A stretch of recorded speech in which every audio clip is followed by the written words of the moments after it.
Dando seguimento ao nosso estudo aos Colossenses, abra, por gentileza, a sua Bíblia em Colossenses, no capítulo 2.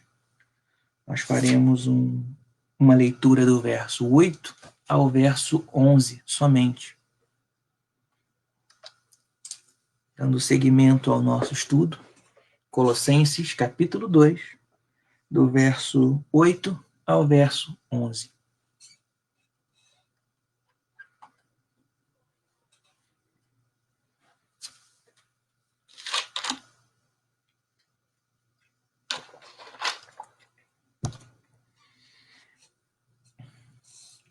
Bom, assim diz a palavra do nosso Deus. Colossenses, capítulo 2, verso 8 ao 11. Tenham cuidado para que ninguém os escravize a filosofias vãs e enganosas. Vou ler de novo.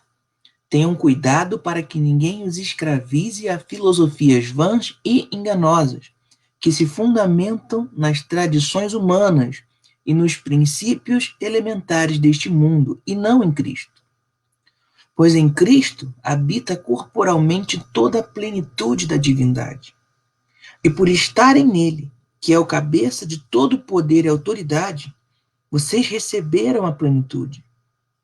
Nele também vocês foram circuncidados, não com uma circuncisão feita por mãos humanas, mas com uma circuncisão feita por Cristo, que é o despojar do corpo da carne. Vamos ao Pai em oração. Senhor Deus e Pai, louvado seja o teu santo nome, Senhor. Te damos graças porque tu és tremendo, Senhor. Obrigado, Senhor, pela tua palavra. Obrigado, Senhor, porque o Senhor continua nos preservando.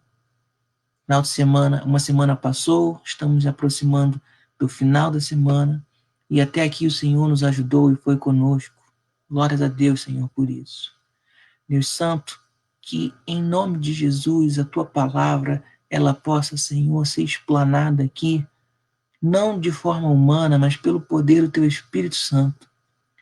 Porque um homem, mesmo com boa dicção e capacidade de argumentação, ele é incapaz de transmitir verdades que são discernidas pelo Espírito, se o Senhor não atuar. Portanto, Senhor, em nome do teu Filho amado Jesus Cristo, trabalha, Senhor, com o teu Santo Espírito em nossos corações. Prepara-nos, Senhor, para compreender a tua palavra, que é discernida apenas espiritualmente. Seja louvado, seja engrandecido neste momento, Senhor. E habita em nosso meio, porque somos o teu povo e te amamos, Senhor. Te pedimos, ser conosco durante esse estudo e que a sua palavra se revele. Em nome de Jesus nós pedimos. Amém. Amém? Bom, certa vez tive que ir à faculdade pela primeira vez. Era um menino, não tinha tanta idade e tinha muito mais cabelo e precisei ir para a faculdade pela primeira vez. E diferente, por exemplo, daqui de Curitiba, que nós transitamos bastante entre bairros, porque é uma cidade que tem bastante recurso, onde eu morava no Rio de Janeiro, a minha cidade não tinha tantos recursos. Então o que acontecia era que eu, assim como boa parte das pessoas, precisava transitar não entre bairros, mas entre cidades, por todo o estado do Rio de Janeiro. De modo que eu fazia faculdade num lugar muito distante e precisava, então, ir de ônibus, enfrentar a famigerada Avenida Brasil. A Avenida Brasil, ela é uma avenida que, de segunda a sexta, entre as 5 e as 7 da manhã, de 5 às 7 da manhã, ela é impraticável. Trânsito fenomenal, engarrafamento assim notório. E o Augustinho, de 17 anos, estava indo pela primeira vez para a faculdade. Quando eu fui, Meu pai me levou até o ponto, tive que acordar às 4 da manhã, para 4 e pouquinho, tá pegando o ônibus. E cheguei até a faculdade, porque meu pai me colocou dentro do ônibus. Antes do ônibus partir, ele falou, na hora de você voltar, pegue o ônibus X no ponto X, que passa na hora X. Às vezes ele atrasa, e atrasa muito, mas continue esperando, porque ele vem. Ok. Fui, assisti minha primeira aula. A hora de vir embora, fui para o ponto X, no horário X, e o ônibus não passou.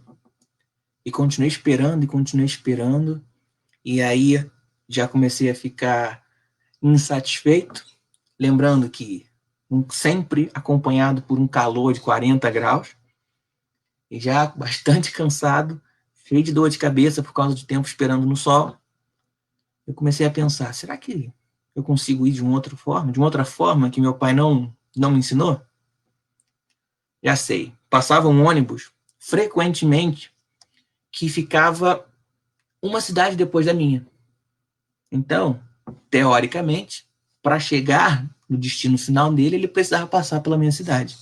Mas para que eu não corresse o risco, eu decidi ligar para o meu primo. Entrei em contato com ele e falei, primo, existe a possibilidade do ônibus X chegar até a sua cidade de destino sem passar pela nossa?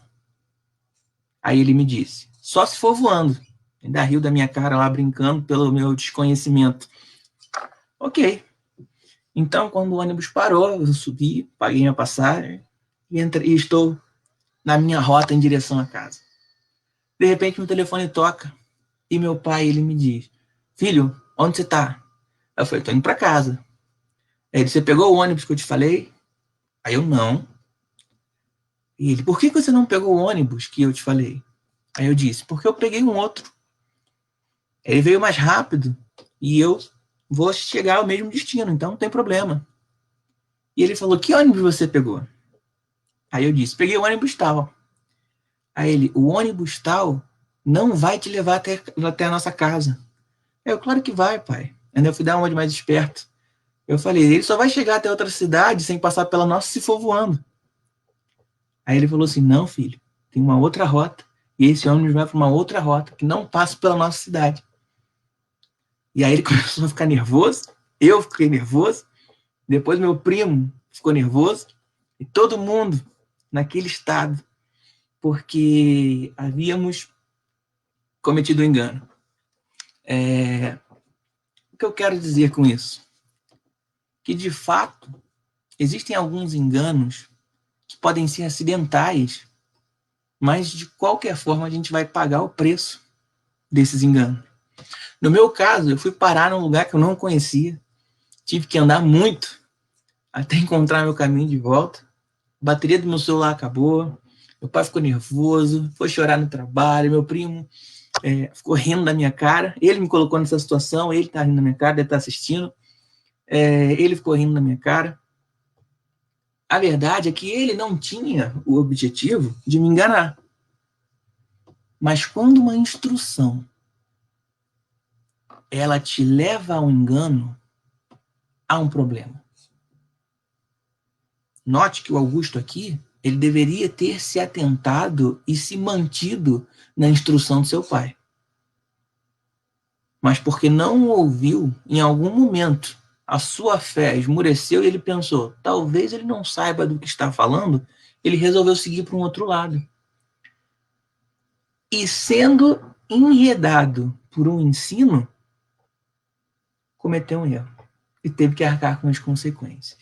E agora eu te pergunto, meu irmão, e quando um erro, quando um caminho enganoso te leva para um erro mais grave? Há um perigo muito maior do que só ir para a cidade vizinha. Existem problemas maiores com consequências drásticas ao não atentar para o ensino correto. Leia comigo novamente o verso 8.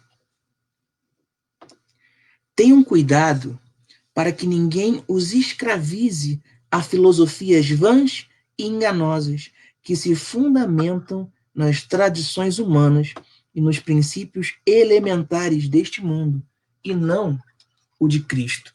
Eu quero que você note que o apóstolo, ele propositalmente utiliza a palavra escravizar.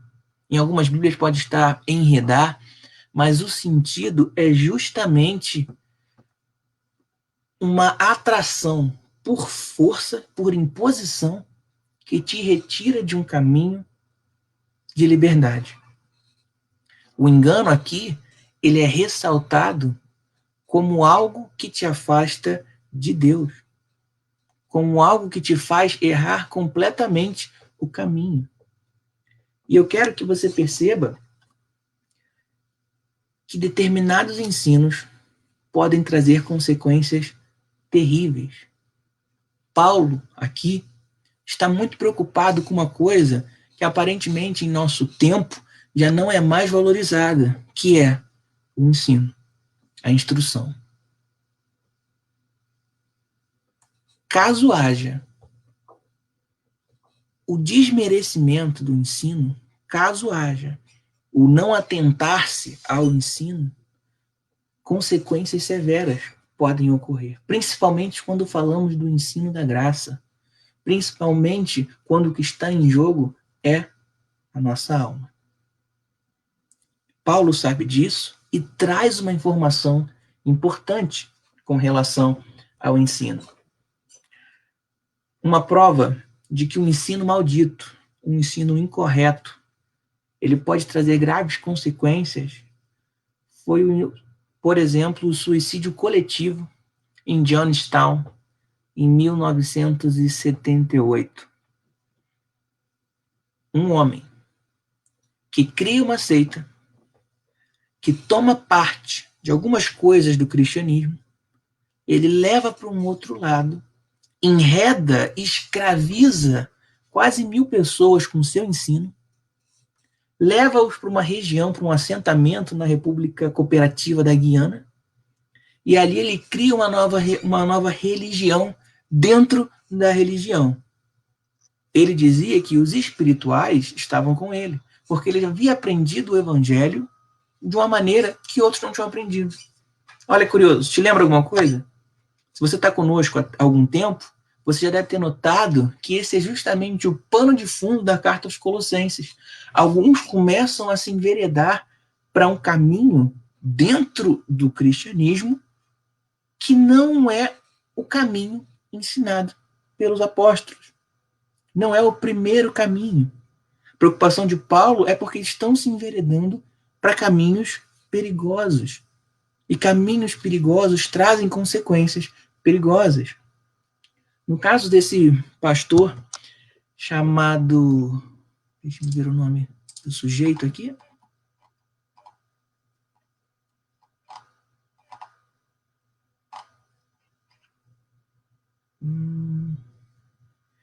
James Jones, esse é o nome desse filho do cão, que disse que tinha um ensino que ninguém tinha, que tinha aprendido que ninguém tinha aprendido, que levava ao pai por um caminho mais fácil ou por um caminho correto. E aí o que ele faz? Em determinado momento, ele diz que para alcançar então a Deus, todo mundo, numa festa, precisa então perder a própria vida, precisa entregar a própria vida. E aí, cientes de que estão bebendo veneno, junto ali com um ponche, com uma bebida, eles ingerem o veneno. E 918 pessoas morrem.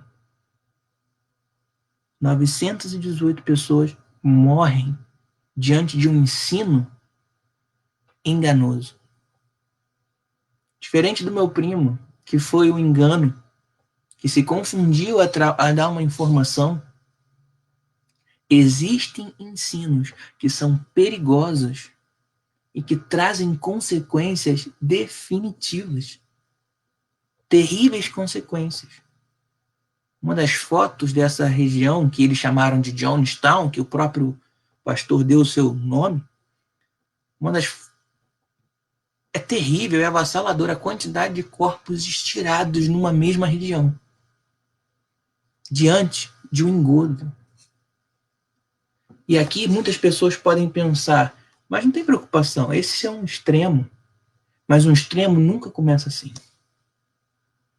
E ao ir enveredando, ele finalmente mostra o poder da operação do erro. E se você já leu a segunda carta a Timóteo, você sabe o que a operação do erro ela tem a ver com o espírito anticristo, com aquilo que nega a Deus e que te leva direto para o inferno.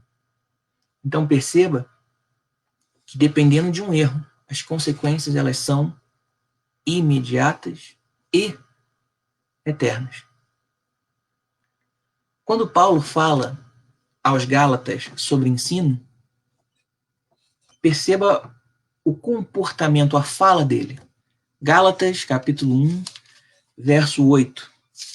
Você vai poder recuar algumas páginas da sua Bíblia e facilmente você encontra o livro de Gálatas.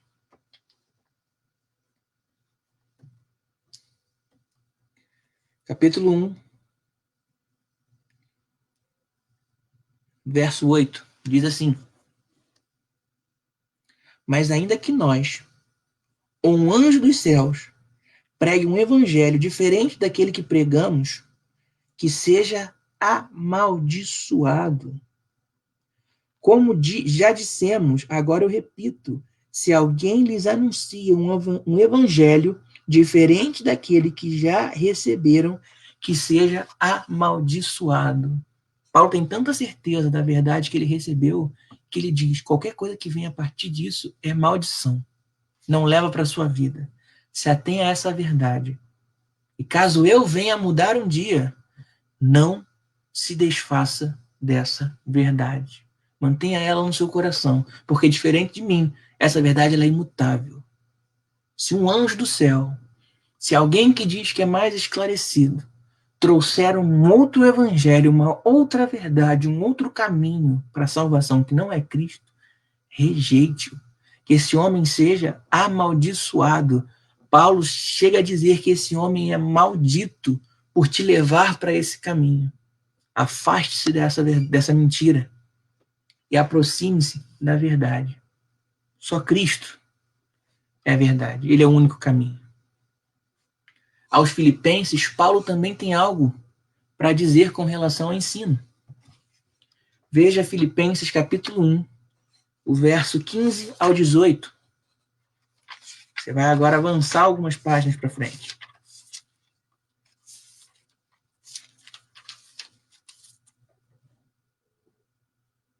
Filipenses, um livro antes de Colossenses, 2, Gálatas, Efésios, um pouquinho depois ali, Filipenses, ok? Filipenses, capítulo 1, verso 15 ao 18.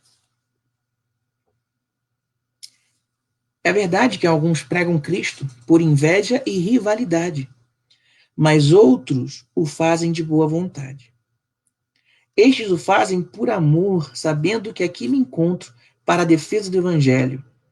Aqueles que pregam Cristo por ambição egoísta, sem sinceridade, pensando que podem causar sofrimento enquanto estou preso. Mas o que importa? O importante é que, de qualquer forma, seja por motivos falsos ou verdadeiros, Cristo está sendo pregado. E por isso, me alegro. Ou seja, o que Paulo está tentando trazer aqui? Uma mentira bem pregada continua sendo uma mentira.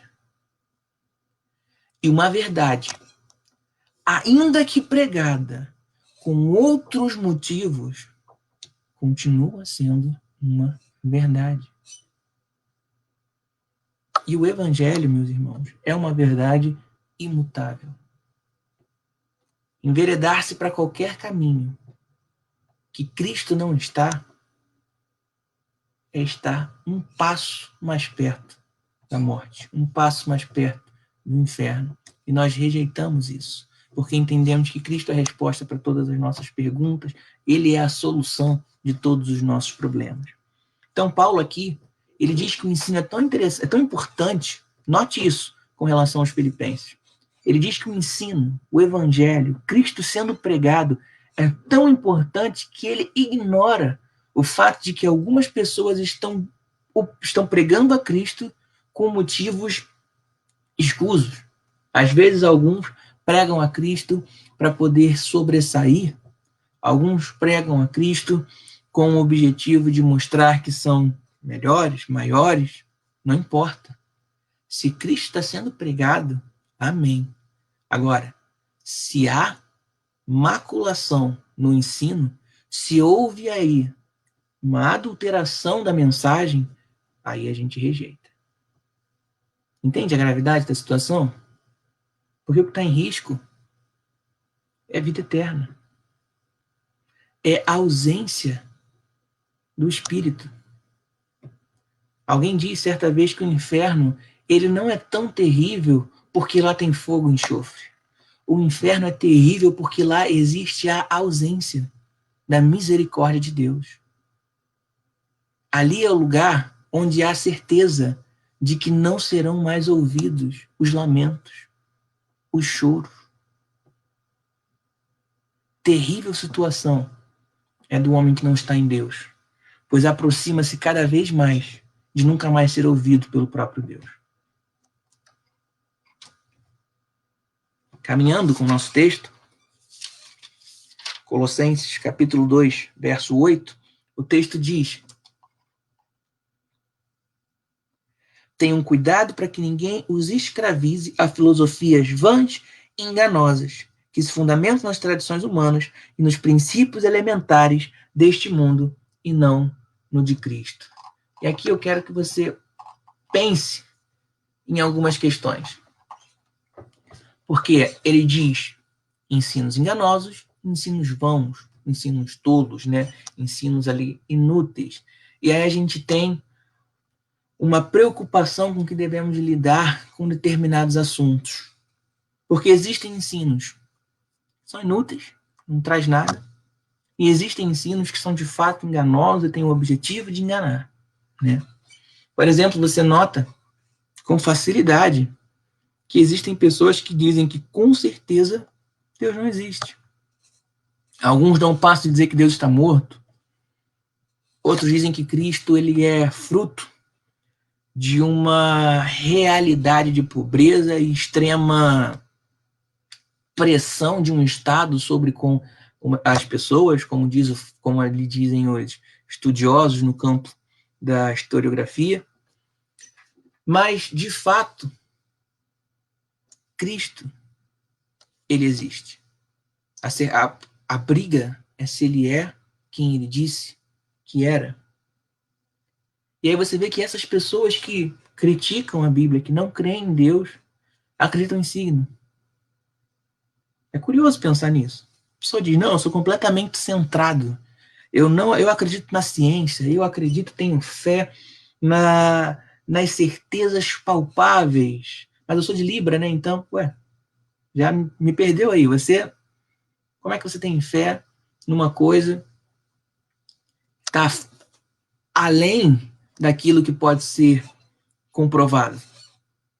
Entende que há um perigo nesse tipo de ensino? Tem crente que acredita em signo. Como é que pode um negócio desse? Mas tem. Outra coisa, outro perigo também com relação ao ensino. Isso acontece dentro de igrejas, graças a Deus não na nossa, mas há uma exacerbação de possessões demoníacas. Tudo é demônio. Tudo é explicado por demônio. Já andou com alguém assim? Já teve contato com alguém assim? Já trabalhei num lugar, meus irmãos, que tinha uma moça que para ela tudo era demônio. A comida não estava boa, tinha demônio na comida. Se não sei, aconteceu alguma coisa estranha, tinha demônio ali, tinha demônio aqui. Então. E ela passava o dia inteiro assim, você acha que tem demônio aqui? Você acha que tem demônio ali? Certo? Engraçado que a preocupação das pessoas é onde está o demônio, mas não perguntam onde é que está o cordeiro. Não é verdade? E aí as pessoas tentam entender, não, mas como é que funciona ali esse negócio do demônio e como é que ele vai, para onde ele vai? Preocupado com ensinos que não deveriam. Em vez de compreender a profundidade da riqueza da graça, as pessoas às vezes se perdem buscando ensinos que são inúteis, ensinos vãos. quando não enganosos.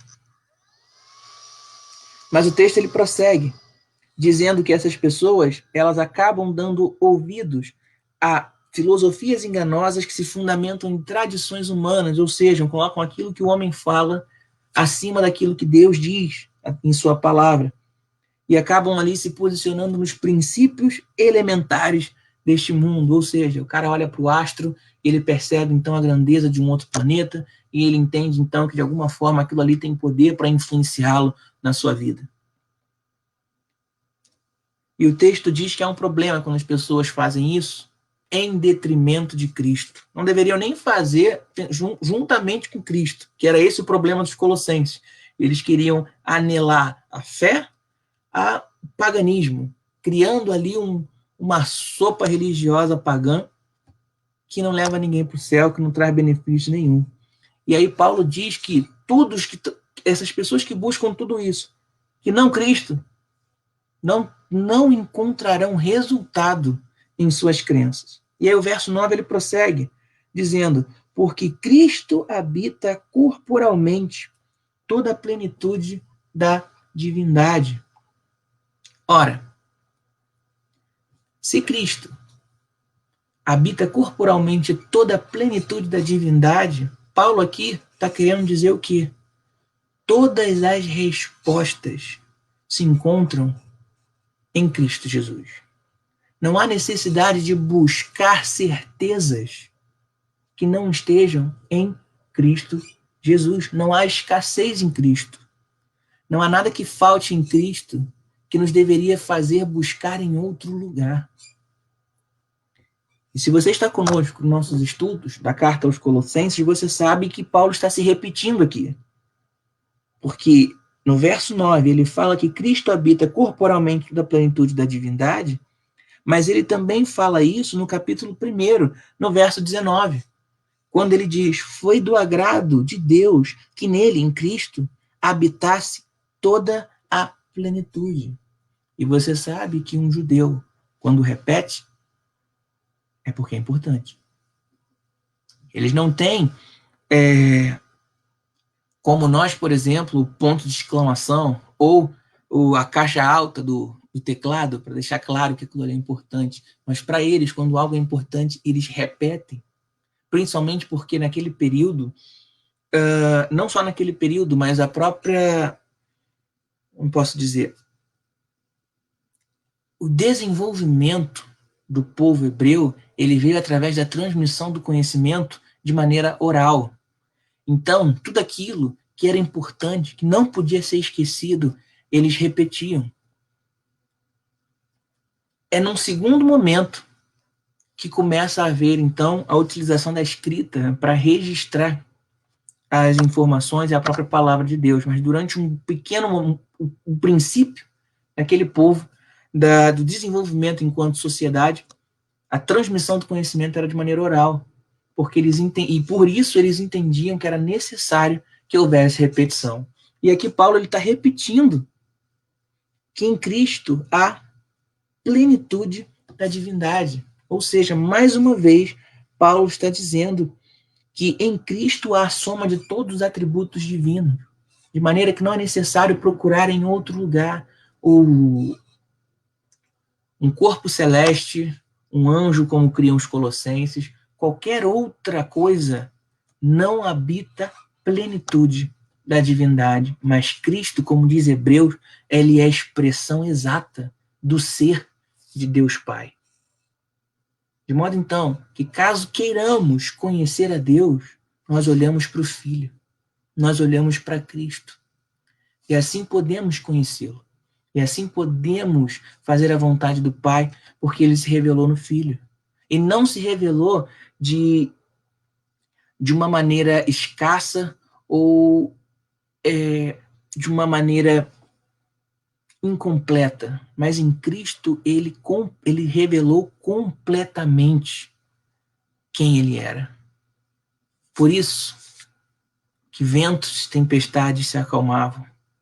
Por isso que onde Cristo estava, cegos passavam a ver. Por isso que pecados foram perdoados no sangue de Jesus. pois ele tinha poder para pagar pecados. Cristo é único e inigualável, e é por isso que Paulo repete: não procure em outro lugar. E hoje em dia, ainda mais agora, diante dessa pandemia, você já deve ter notado que parece que pulverizaram, né, os anúncios de propagandas nas redes sociais. Se você está no YouTube, vai aparecer 3 comerciais. Se você está no Instagram, vai aparecer ali algumas propagandas de ensino, porque cada vez mais alguém sabe alguma coisa, quer passar, quer ganhar dinheiro e quer ensinar. Mas o que Paulo está dizendo é que você não precisa buscar ensino em outro lugar que não seja em Cristo, pois nele habita toda a plenitude da divindade. Tudo aquilo que é preciso habita em Cristo. E é por isso que nós buscamos a Cristo acima de todas as coisas. É por isso que todo o resto, como diz Paulo, a gente deixa para trás, que a gente deixa os nossos recursos, a gente deixa os nossos diplomas, a gente deixa tudo para trás e pensa neles como refúgio, porque Cristo é maior que todas essas coisas. Caminhando, verso 10 ele diz: e por estarem nele, que é o cabeça de todo poder e autoridade, vocês receberam a plenitude. Vamos ler o 9 e o 10 novamente, e a gente aí vai tratar um pouquinho melhor sobre o 10. Pois em Cristo habita corporalmente toda a plenitude da divindade, e por estarem nele, que é o cabeça de todo poder e autoridade, vocês receberam a plenitude. Ou seja, Paulo diz que em Cristo habita a plenitude, e porque nós estamos em Cristo, nós também temos acesso a essa plenitude. Recebemos dessa plenitude. E aqui é importante você lembrar que no princípio não era fácil aproximar-se de Deus. Ouvir a voz de Deus não era para todos. Deus começa a revelar-se, o que a gente chama de revelação progressiva. Ele de princípio não revelou completamente toda a sua mensagem, mas ele foi apontando através dos profetas até nos levar a Cristo, e em Cristo ele é a revelação final da parte de Deus. De maneira então que no princípio nós não compreendíamos Deus como compreendemos em Cristo.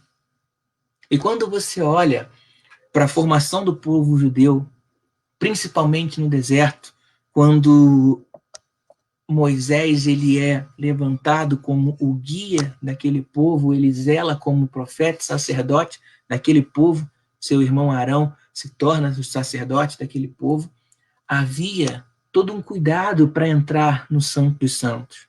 Para que pudessem falar com Deus, havia todo um aparato de ornamentação, porque Deus não aceitava que se vestissem de outra maneira, de uma maneira onde não houvesse um decoro, uma expressão de santidade diante dele. Da mesma forma, ele não admitia que aproximassem-se diante dele com pecado. Não podia haver pecado. E o que acontecia? Um sacerdote, alguém que ia ministrar, alguém que se aproximava do Santo dos Santos ou da tenda da revelação, ele amarrava uma corda na sua linha de cintura e ele entrava no Santo dos Santos para falar com Deus. E ali ele ficava. E a corda precisava ser amarrada nele, porque se ele demorasse tempo demais, era bom você dar uma puxadinha nessa corda para saber se ele estava vivo. Porque se ele tivesse entrado com pecado, o Senhor o fulminava ali mesmo. E depois, então, só era necessário puxar a corda e retirar o corpo, porque Deus não permitia que qualquer um se aproximasse dele. Lembra de Uzá e Aiô, que tentaram tocar na Arca da Aliança, e Uzá foi fulminado? Porque não era qualquer um que poderia se aproximar da presença de Deus. Não era fácil. Havia um decoro, havia todo um requerimento para se aproximar de Deus. Mas em Cristo Jesus, tudo isso foi abolido. De modo que todos podem entrar na presença de Deus pelos méritos de Jesus Cristo. Deus, então, quando nos vê em oração, ele nos tolera porque enxerga o sangue do sacerdote, Cristo Jesus, o único sem pecados, e por isso temos direito de entrar na presença de Deus. Já tentou pegar um avião sem a passagem? Não acontece, você não consegue embarcar. É impossível aproximar-se de Deus sem Cristo Jesus. Cristo, então, ele tem tudo aquilo que é necessário para que haja aproximação do homem e Deus. E hoje em dia nós podemos nos aproximar de Deus Pai. Ali em Mateus 7, do verso 7 ao 12, o que Cristo tem para nos dizer? Abra comigo. Em Mateus capítulo 7, verso 7 ao 12, é um texto conhecido. Você deve saber do que se trata.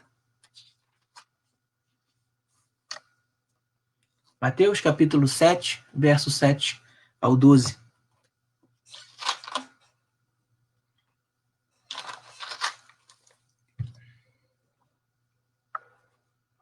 Diz assim a palavra do nosso Deus: peçam e lhes será dado.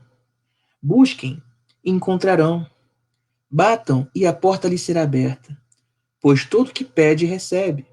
Que busca, encontra. E aquele que bate, a porta será aberta.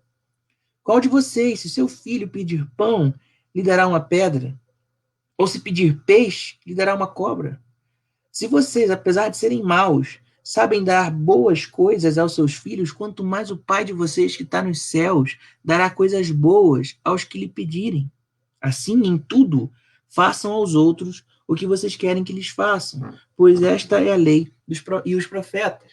Ou seja, até então, não podíamos nos aproximar, não podíamos pedir, mas pelos méritos de Cristo, se nos falta instrução, nós pedimos a Deus. Se nos falta direção, nós pedimos a Deus. Temos agora esse acesso. Não precisamos mais que um homem se interponha entre nós e Deus e nos diga: faça 3 orações e o seu pecado está perdoado. Não precisamos disso. Cristo já nos perdoou. E é por isso que vivemos para a glória dele. Porque em Cristo fomos aceitos diante de Deus. Caminhando. O texto também nos diz que ele é o cabeça de toda autoridade.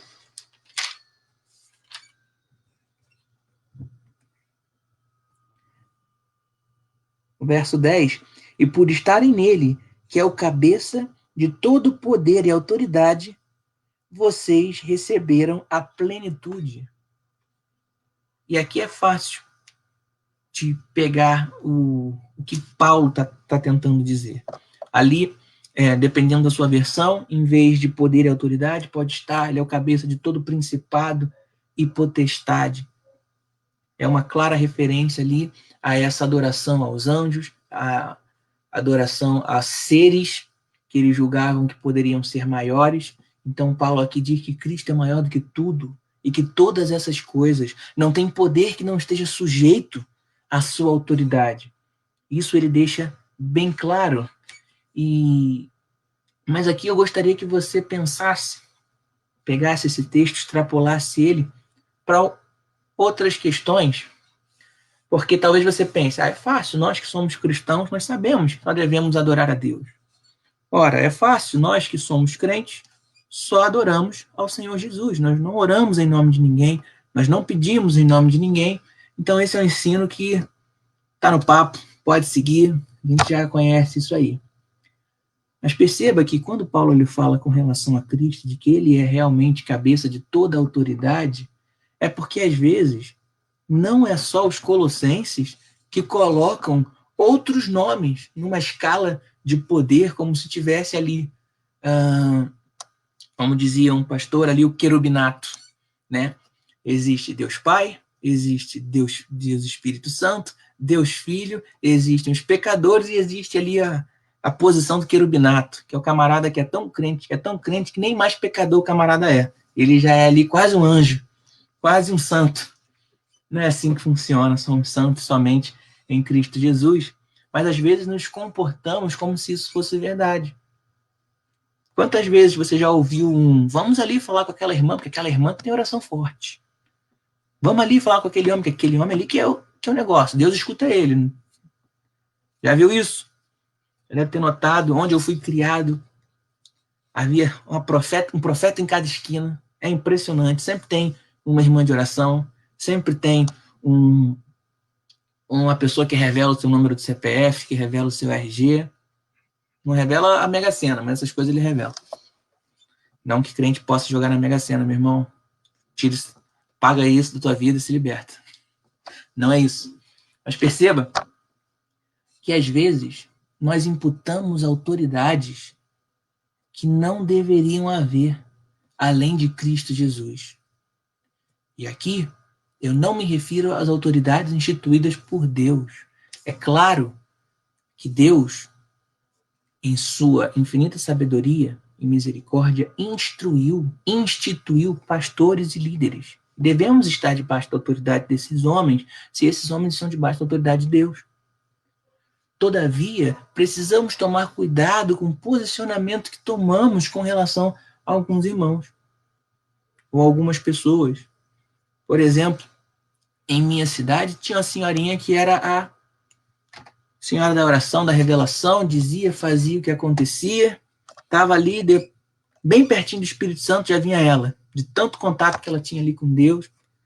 E o curioso é que ela vivia uma vida um pouco distante de Deus, mas quando orava tinha poder. Mas sua melhor amiga, a pessoa com quem ela mais andava, era uma pessoa que tinha um comportamento condenável.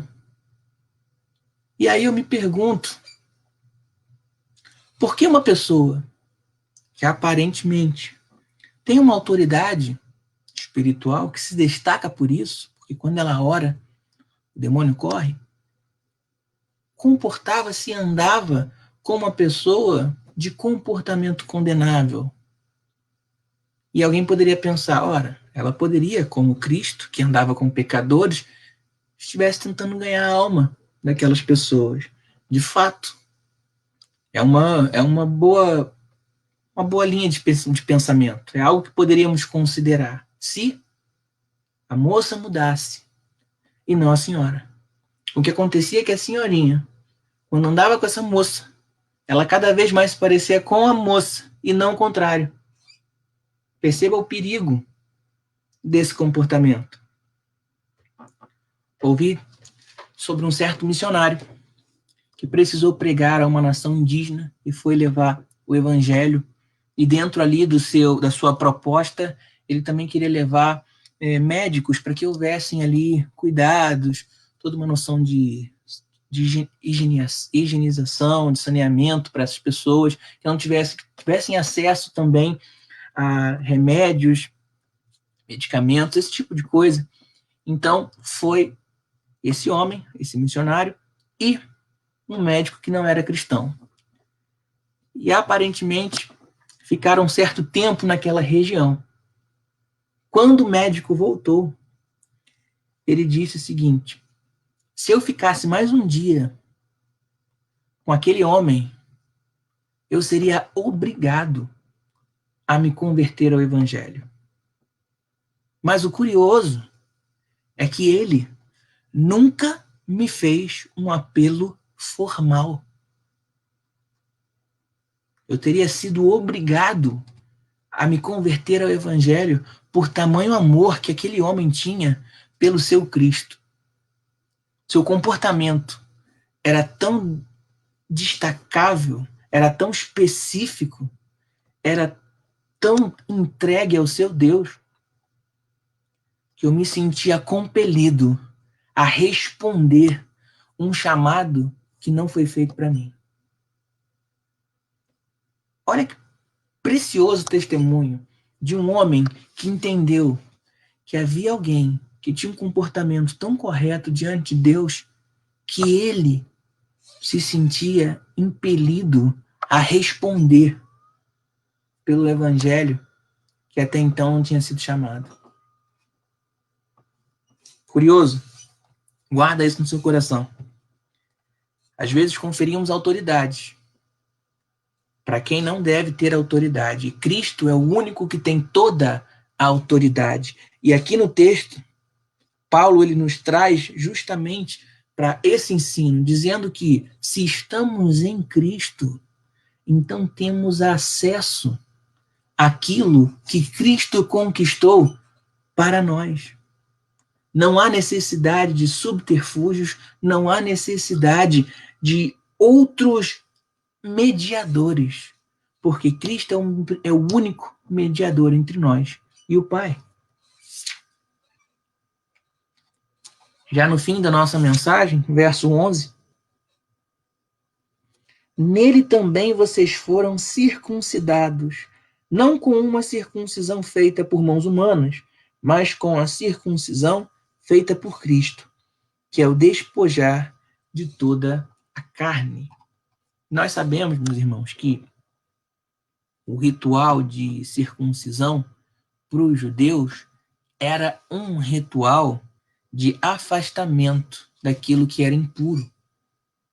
Eles marcavam no corpo aquilo que eles entendiam, onde era preciso rejeitar o que era impuro e viver uma vida pura.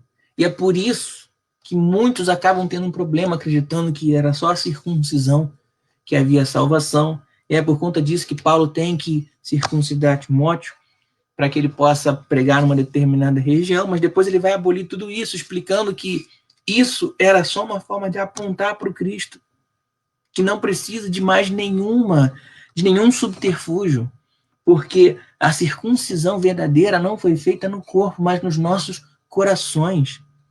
Cristo, ele nos separa em nossos corações, de maneira que para um não cristão cometer determinado pecado não tem problema, mas o mesmo pecado para um cristão, ele vai ser consumido de pesar, porque cometeu tal pecado.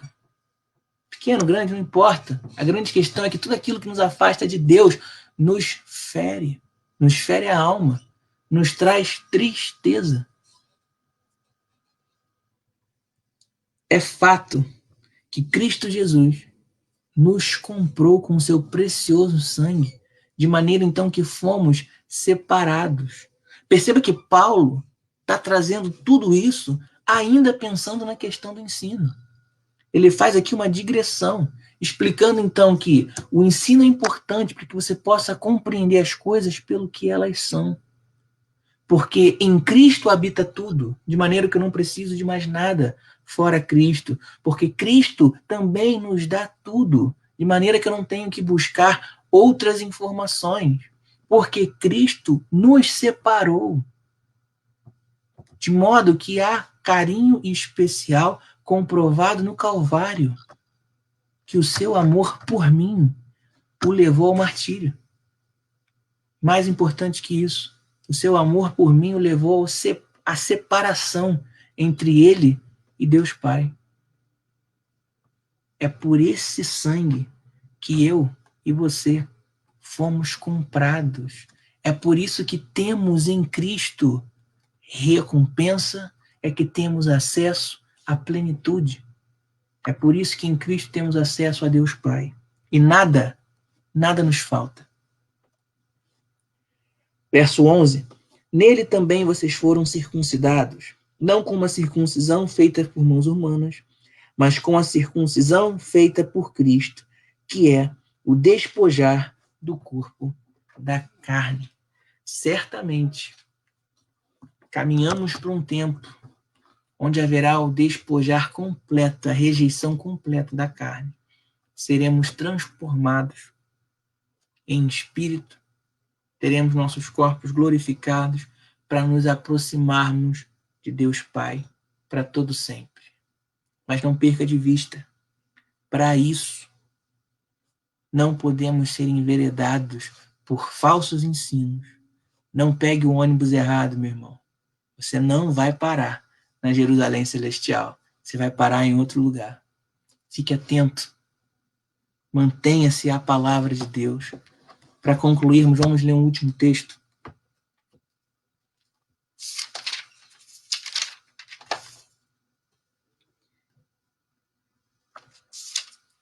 Hebreus capítulo 3. Abra comigo. Palavra de Deus em Hebreus capítulo 3, verso 7. Acompanha comigo, meu irmão.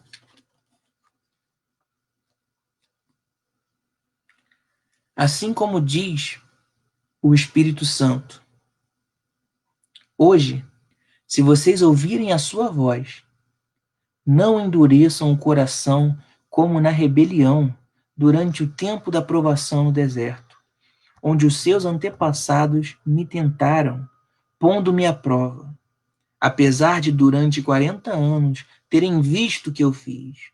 Por isso fiquei irado contra aquela geração e disse: o seu coração está sempre se desviando, e eles não reconheceram os meus caminhos. Assim jurei na minha ira: jamais entrarão no meu descanso. Verso 12: cuidado, irmãos, para que nenhum de vocês tenha coração perverso e incrédulo que se afaste do Deus vivo. Ao contrário, encorajem-se uns aos outros todos os dias, durante o tempo que se chama hoje, de modo que nenhum de vocês seja endurecido pelo engano do pecado. Pois passamos a ser participantes de Cristo, desde que, de fato, nos apeguemos até o fim à confiança de que tivemos no princípio. Cuidado com o engano, cuidado com falsos ensinos e tudo aquilo que te afasta do Senhor. Apegue-se ao ensino que você recebeu. Apegue-se à palavra do Senhor. E aí, meu irmão, ônibus nenhum, primo nenhum vai se colocar entre Deus e ti. Aí você vai poder, de fato, se aproximar do Cordeiro e vai chegar à cidade celestial. Bom, meu irmão, vamos orar. Quero orar pela sua vida. Senhor Deus e Pai, louvado seja teu santo nome, Senhor. Deus Santo, tu és digno de toda a honra, toda a glória e todo louvor. Obrigado, Senhor, porque a tua palavra, ela é, Senhor, infalível e eficaz, Senhor. Sua mensagem, Senhor, ela é suficiente para que haja conversão genuína, para que haja transformação de vida. Obrigado, Senhor, porque não fosse a tua palavra, eu não seria filho de Deus. Mas graças, Senhor, à tua palavra, houve vida onde havia morte. Obrigado, Senhor, por Cristo Jesus, nosso Senhor e Salvador. Obrigado, Senhor, porque o sacrifício da cruz feito há tanto tempo atrás, ele é valioso ainda hoje. Seu sangue não tem prazo de validade. Fomos comprados por Jesus Cristo. Aleluia. Obrigado, Senhor, pelo teu Filho. Obrigado pela tua mensagem. Por favor, Senhor, fere os nossos corações com a tua palavra. Deixe, Senhor, grandes cicatrizes, Senhor, em nossos corações, para que não nos afastemos de ti, para que sirva-nos, Senhor, de lembrança. Alcança, Senhor, os corações daqueles que estão endurecidos, Senhor. Nesse tempo que se chama hoje, promove salvação nessas casas, Senhor. Nós, o teu povo, nos reunimos aqui porque entendemos que tu tens, Senhor, palavras de vida eterna, mas existem vizinhos, existem familiares, existem muitos de nós que não conhecem a ti. Por isso nós pedimos, Senhor, nós que somos teu povo, em oração pedimos, alcança essas pessoas. Revela-lhes, Senhor, a tua palavra. Em nome de Jesus, Pai. Pedimos por isso. Obrigado pela tua palavra. Em nome de Jesus Cristo nós oramos. Amém.